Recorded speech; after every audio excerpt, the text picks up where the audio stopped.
여러분의 구원을 다른 사람에게 맡기지 마십시오. 거짓 선지자들을 피하기 위하여 분별하라는 예수님의 말씀에 순종하십시오. 예수님은 분명히 여러분들이 거짓 선지자들을 분별할 수 있다고 선언하셨습니다. 안녕하세요. 바이블 TMI의 마카리오스입니다. 외부의 적보다 내부의 적이 더 무섭다라는 말이 있습니다. 드라마나 영화를 보면 믿었던 사람들에게 배신당하는 장면이 나옵니다. 우리의 현실을 보아도 사기꾼들은 대부분 처음에는 우리에게 이익을 줄 것처럼 접근합니다. 우리의 친구로, 우리를 도와주는 헬퍼로 접근하여 우리의 경계심을 무너뜨립니다. 그리고 결정적인 순간에 본색을 드러냅니다. 지금은 이단으로 여겨지는 통일교, 신천지 등은 모두 한국 교회 안에서 성도들을 속이며 성장했습니다. 성경은 이런 사람들을 양의 옷을 입은 일이라고 표현합니다. 거짓 선지자들을 삼가라. 양의 옷을 입고 너희에게 나아오나 속에는 노략질하는 일이라. 예수님께서는 좁은 문으로 들어가라고 말씀하신 후 바로 거짓 선지자들과 함께하지 말라고 명령하셨습니다. 그리고 이런 거짓 선지자들의 특징을 양의 옷을 입은 일이, 즉 겉과 속이 다른 위선자라고 표현하셨습니다. 그리고 이런 사람들이 너희, 즉 그리스도인에게 나아온다는 사실을 말씀하셨습니다. 이를 보면 그리스도인이 모인 교회 안에도 경계해야 될 거짓 선지자들이 존재하고 있다는 것을 알 수 있습니다.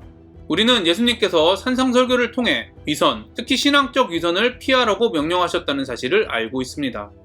그리고 자신의 위선뿐 아니라 교회 안에 있는 위선자들 역시 조심하라고 하십니다.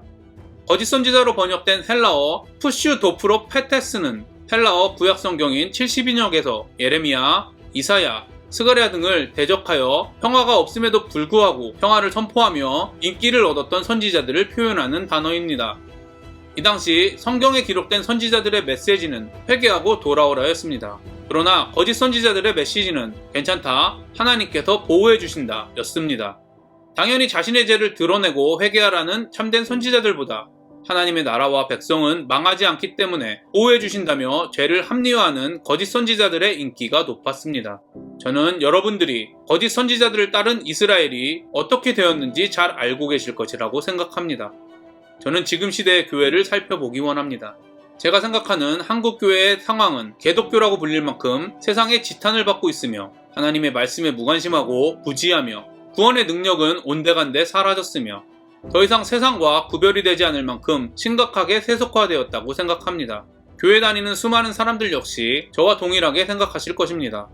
이런 이유 때문에 저는 지금 한국 교회에 필요한 것은 하나님의 사랑과 보호에 대한 메시지보다는 죄를 깨닫게 하고 회개하여 하나님께 돌아오라는 메시지라고 생각합니다. 그럼에도 불구하고 예전에 비해 죄에 대한 메시지와 천국 백성의 모습을 말씀하신 산상설교 등의 메시지는 점점 외면받고 사라지고 있는 것 같습니다. 이런 문제들에 대해 말하면 많은 사람들이 교회의 문제로 치부하며 자신은 괜찮다고 생각하는 것 같습니다. 그러나 교회는 성도들이 모이는 곳입니다. 따라서 성도들이 모인 교회에 문제가 있다면 그 구성원인 성도들 또한 안전하다고 할 수 없습니다. 그렇기 때문에 우리는 반드시 자신의 모습을 점검해 보아야 합니다. 만약 여러분이 하나님을 경외하기에 힘쓰지 않고 말씀을 배우고 알아가는 일에 관심이 없으며 믿음으로 세상과 구별되는 일에 애쓰지 않고 이를 방해하는 사단의 세력과 싸우지 않는다면 여러분에게 필요한 것은 회개하고 하나님께 돌아오라는 메시지라는 사실을 기억하시기 바랍니다. 여러분은 얼마나 하나님을 경외하고 말씀에 관심을 가지고 있으며 이해하고 있고 구원의 능력을 통해 세상과 구별되고 있습니까? 저는 양의 옷을 입은 이리는 가장 먼저 자신 안에 있다고 생각합니다. 저의 모습을 보면 하나님을 경외하는 일을 헌신으로 대체하고 말씀을 통해 하나님을 알기보다는 봉사, 구제 등으로 대체하며 하나님 나라 백성의 모습을 통해 세상과 구별되는 일은 세상 사람들이 원하는 성공을 통해 영향력을 끼치는 모습으로 바꾸면서 하나님의 나라를 확장하고 있다고 착각하거나 합리화할 때가 너무 많습니다. 이런 저의 겉모습은 매우 신앙적으로 보이기 때문에 다른 사람들의 칭찬을 받기도 합니다. 그리고 신앙적으로 보이는 모습을 칭찬해주는 사람들의 시선을 즐기기도 합니다. 그러나 우리는 겉모습은 자타공인, 좋은 신앙인으로 인정받았던 바리새인을 향해 위선자라고 하신 예수님의 말씀을 기억해야 합니다. 그리고 이런 위선을 조심하라고 명령하신 것을 기억해야 합니다. 저는 저와 여러분들이 먼저 자신 안에 양의 옷을 입은 이리의 모습을 발견하시고 경계하시기를 바랍니다. 그리고 싸우시기를 바랍니다. 두 번째는 양의 옷을 입은 이리를 분별하시기 바랍니다. 양의 옷을 입은 1인은 처음부터 자신의 모습을 드러내는 개와 돼지와는 다르게 분별하기 매우 어렵습니다.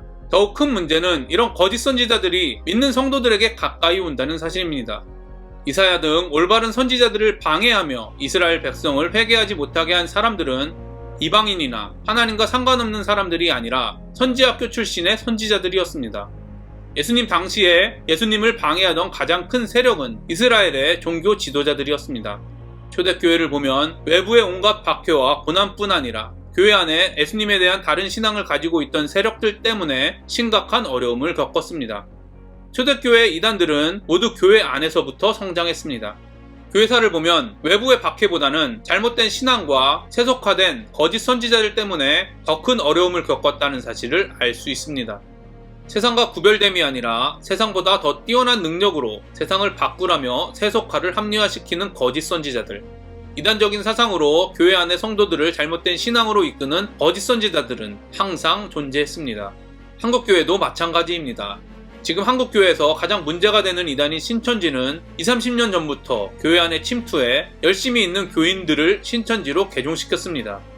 이처럼 교회 역시 내부의 적을 피할 수 없습니다. 양의 옷을 입은 1인은 교회 안에 침투하기 때문입니다. 저는 목회자들을 비난하기 위해 이 영상을 찍는 것이 아닙니다. 그리고 모든 목회자들이 거짓 선지자라고 하는 것이 아닙니다. 저는 여러분들에게 교회를 비난하기 위한 이유를 주는 것이 아니라 교회인 여러분이 말씀을 분별해야 한다고 말하는 것입니다. 그랜트 오스본은 거짓 선지자들을 분별하라는 말씀의 요지는 성도들이 항상 깨어 있어서 자신들의 지도자들이 그들의 부르심을 성취하도록 확인해야 한다는 것이다. 이것은 비판적 태도를 의미하지 않으며 사랑의 관심과 영적 경계를 수반한다라고 말합니다. 여러분의 구원을 다른 사람에게 맡기지 마십시오.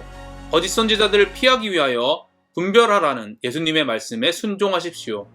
예수님은 분명히 여러분들이 거짓 선지자들을 분별할 수 있다고 선언하셨습니다. 요한복음 10장 13절과 14절을 보면 이렇게 기록되어 있습니다. 나는 선한 목자라. 나는 내 양을 알고 양도 나를 아는 것이 아버지께서 나를 아시고 내가 아버지를 아는 것 같으니 나는 양을 위하여 목숨을 버리노라. 예수님께서는 양인 그리스도인이 구원자이신 예수님을 아는 것은 변할 수 없는 진리라고 말씀하셨습니다. 여러분들의 잘못된 신앙이 목회자들 또는 부모에게 잘못 배웠기 때문에 어쩔 수 없다는 핑계는 하나님 앞에서는 할 수 없습니다. 왜냐하면 여러분이 예수님께 속한 구원받은 양이라면 여러분들은 구원자이신 예수님을 알기 때문에 거짓 선지자들을 경계하고 피하려고 노력할 것이기 때문입니다. 여러분들이 신학을 배우지 않았기 때문에 신학을 배운 거짓 선지자들을 따랐다는 핑계 역시 될 수 없습니다. 왜냐하면 여러분들은 신학을 배우지 않았지만 신학을 배운 목회자들의 말씀을 분별할 수 있는 능력이 주어졌기 때문입니다. 무엇보다도 예수님께 속한 양은 잘못된 길을 가더라도 예수님께서 반드시 올바른 길로 인도해 주시기 때문입니다. 선지서에 기록된 이스라엘 백성들이 선지학교 출신의 회개하라는 참된 선지자들과 하나님이 보호하신다는 거짓 선지자들 중에 달콤한 말을 하는 거짓 선지자들을 선택했다는 사실을 기억하시기 바랍니다. 외식을 할 때도 어떤 집이 맛집인지 평가는 어떠한지 비교해보고 식당을 결정합니다. 거의 모든 사람들은 집을 구입할 때 지역, 집값, 전망, 학교, 교회 등을 철저히 조사하고 비교해봅니다. 또한 자신의 인맥과 지식을 총동원하여 평판이 좋고 실적이 좋은 부동산 중개인을 찾아 컨설팅을 받습니다. 그것도 한 사람이 아니라 여러 부동산 중개인들의 의견을 비교하여 결정합니다. 그리고 구입한 집에서 사는 사람은 부동산 중개인이 아니라 자신과 가족입니다. 이처럼 집 구입에 대한 책임은 중개인이 아닌 본인이 감당합니다. 여러분은 여러분의 영혼에 대해 얼마나 점검하고 있습니까? 참된 선지자와 거짓 선지자를 구별하기 위하여 얼마나 노력하고 있습니까? 아니, 참된 선지자와 거짓 선지자를 구별하는 일에 관심은 있으십니까? 저는 저와 여러분이 거짓 목회자들이 많기 때문에 어쩔 수 없었다며 자신을 합리화하지 않게 되기를 바랍니다. 목자이신 예수님이 양들과 함께 하시고 인도하시기 때문입니다. 분별의 영을 위해 기도한다면 성령을 보내주실 것이기 때문입니다. 7장 16절과 같이 예수님은 분명히 거짓 선지자들을 분별할 수 있는 방법을 가르쳐 주셨기 때문입니다. 또한 저와 여러분이 양의 옷을 입고 너희에게 나아오는 거짓 선지자들을 삼가라는 예수님의 말씀에 관심을 가지게 되기를 바랍니다. 그리스도인인 여러분들은 거짓 선지자들을 피하라는 예수님의 말씀에 순종해야 합니다. 특별히 교회 안에서 우리를 미혹하는 양의 옷을 입은 이리들을 경계해야 합니다. 자신의 말과 하나님의 말씀을 동일하게 믿게 하며 자신을 점검하지 못하게 하는 거짓 선지자들을 피하시기 바랍니다. 자신 역시 잘못될 수 있다는 것을 인정하고 하나님의 말씀을 분별하기 위해 노력하는 목회자와 성도들과 함께 하시기를 바랍니다. 자신의 말씀도 분별해야 한다고 말하는 목회자들과 함께 하시기를 바랍니다. 무엇보다도 다른 사람을 미혹하는 거짓 선지자에게 자신도 모르게 속지 않기 위하여 참된 목자이신 예수님과 항상 동행하는 복된 인생이 되기를 바랍니다. 오늘도 행복한 하루가 되시기를 바랍니다.